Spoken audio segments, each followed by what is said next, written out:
జై శ్రీరామ్.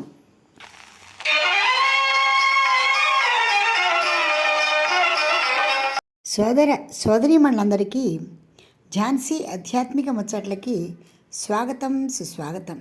ఈరోజు మన గీతావాహిని ధారావాహికలో అష్టావక్ర గీత గురించి విందాం. ఆ దేవదేవుని ప్రార్థన చేసుకుందాం.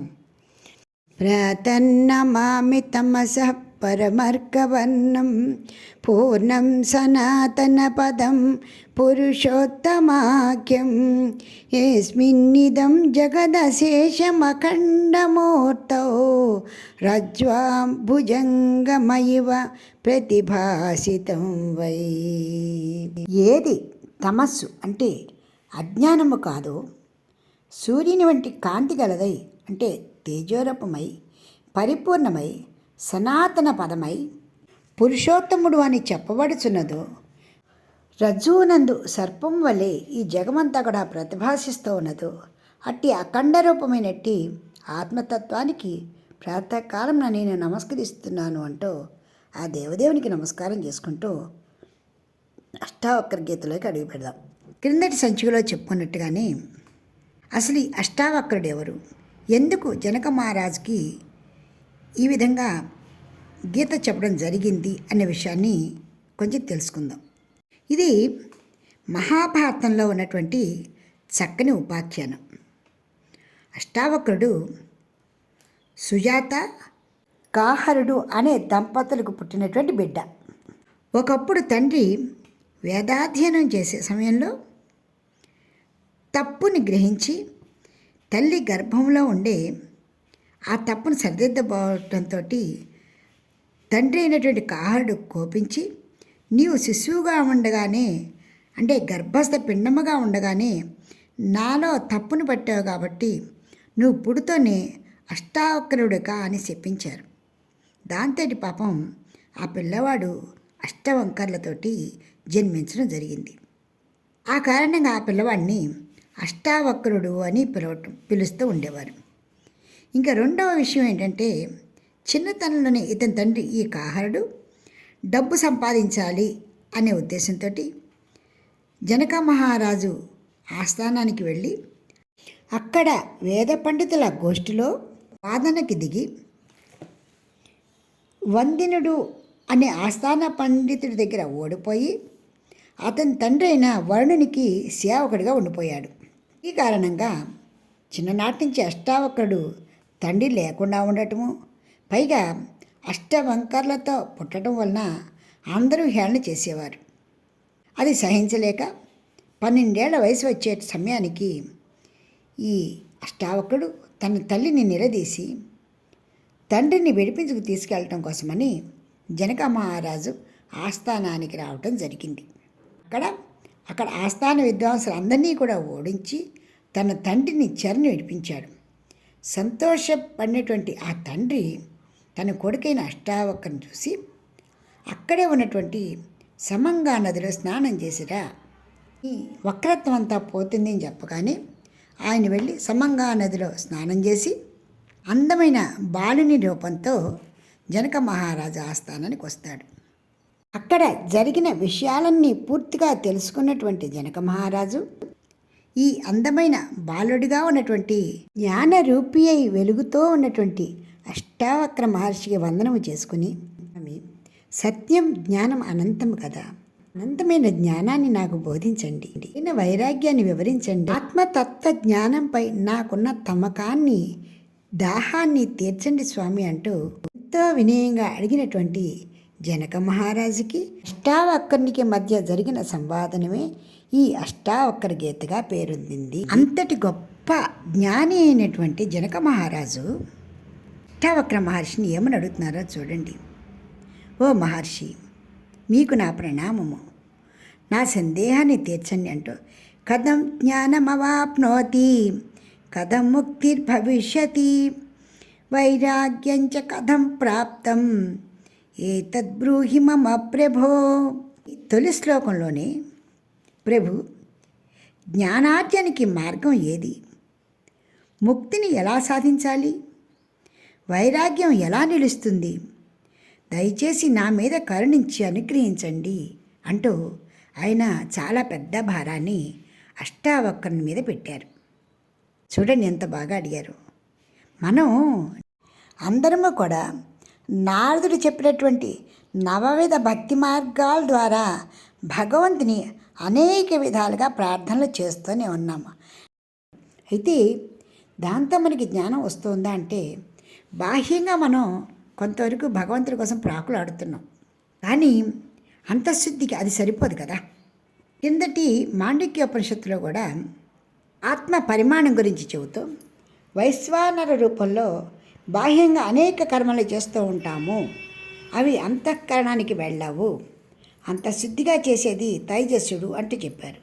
కఠోపనిషత్తులో శ్రేయో మార్గము ప్రేయో మార్గము అని చెబుతూ, మనము మోక్షం పొందాలంటే శ్రేయో మార్గము చాలా అవసరము అంటూ చెప్పడం జరిగింది.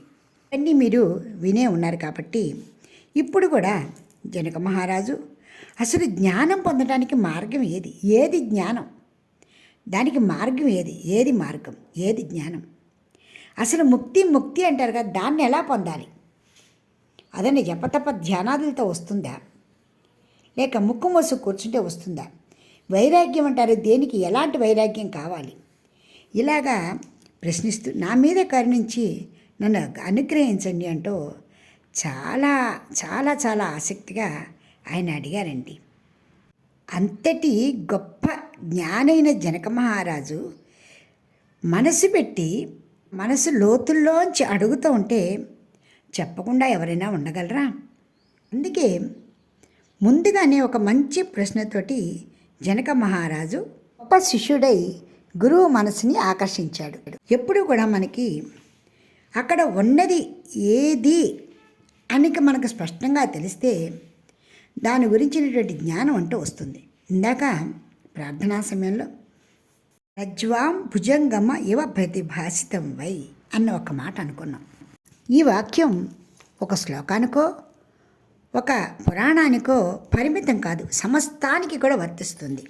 అదేవిధంగా ఇక్కడ ఇది ఫలానా అని తెలిసిన తర్వాత దాని మీద భయం పోతుంది, విషయ పరిజ్ఞానం తెలుస్తుంది. అదే ఉదాహరణకి చెప్తారు, ఒక చీకటిలో ఒక మెలికగా పడిన తాడును చూసి పాము అని భయపడతాము. ఎప్పుడైతే కొంచెం వెలుతురు రాగానే ఇది తాడు, ఇది పాము కాదు అన్నప్పుడు మనలో భయం అంతా కూడా పోతుంది. అంతవరకు దూరంగా పోయిన వాళ్ళము దగ్గరకు వచ్చి అరే ఇది తాడు కదా అంటాం. చిన్న పిల్లాడు కూడా అలాగే అంటాడు. ఉన్నదేదో స్పష్టంగా తెలియటమే జ్ఞానము.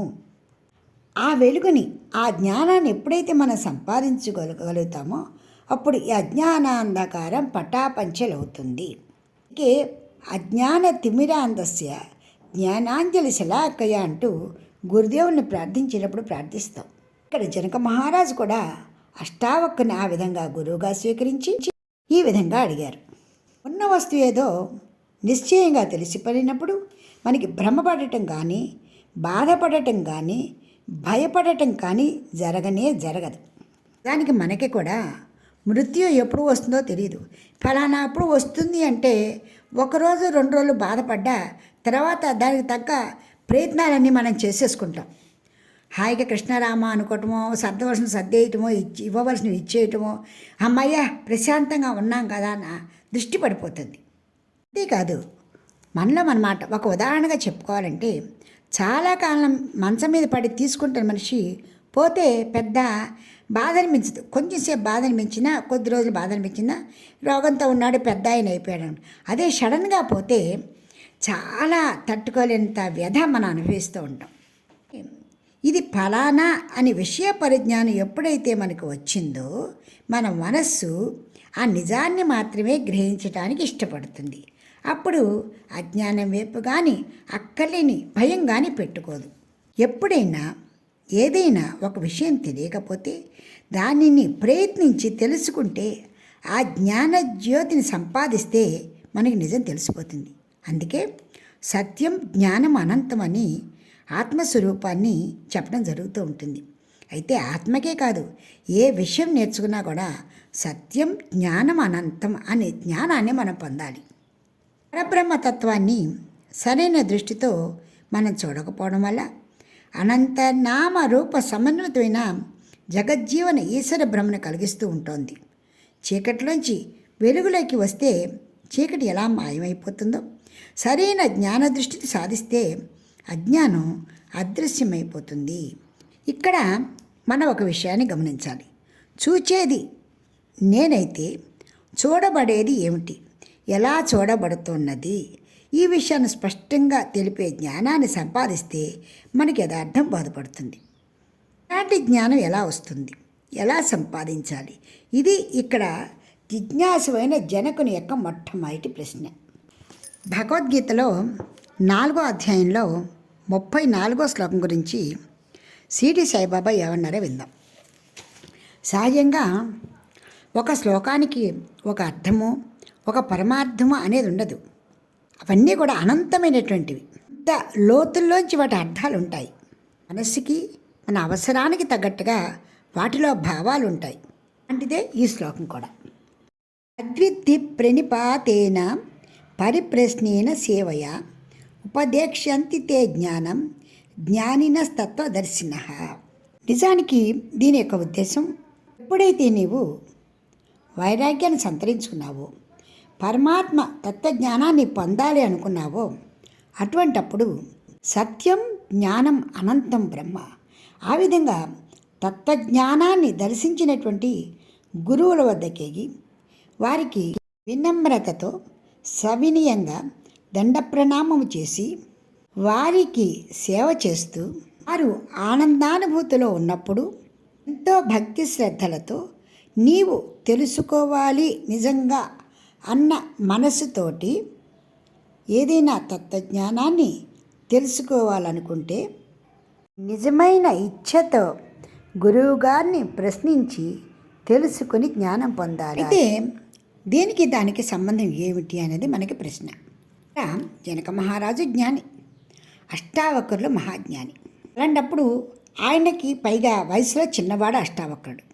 తాను ఎంతో జ్ఞాని అయినప్పటికీ కూడా మనసులో ఇంకా తృప్తి చెందక పూర్ణ జ్ఞానరూపుడైన అష్టావక్రుని ద్వారా మహారాజు పూర్ణ జ్ఞానాన్ని పొంది తృప్తి పొందాలి అనుకున్నాడు. అందుకని ఇంత చక్కటి పరిప్రశ్నని వేశారు. ఉత్తమోత్తమము. పరిప్రశ్న అంటే ఉత్తమోత్తమైనటువంటిది. నిత్య సంచికలో అష్టావక్ర మహర్షి జనక మహారాజు మధ్య జరిగిన జ్ఞాన బోధ గురించి తెలుసుకుందాం. ఇప్పటికి స్వస్తి. అందరూ చాలా చక్కగా విని ఆకలింపు చేసుకోండి, ఆనందాన్ని పొందుదాం. మనందరము నిరంతరము కూడా బాహ్యశుద్ధి ఏ విధంగా చేసుకున్నామో అంతఃశుద్ధి కోసమని భగవానుడు ఆయా రూపాలలో మనకి ఇచ్చిన సందేశమే. అందరికీ అర్థమయ్యే విధంగా నింపాదిగా చెప్తాను. దైవధ్యానం చేసుకుంటూ జ్ఞానాన్ని పొందుదాం. ఇప్పటికి స్వస్తి. మీకు ఈ వీడియో నచ్చితే లైక్ చేయండి, షేర్ చేయండి, సబ్స్క్రైబ్ చేయండి.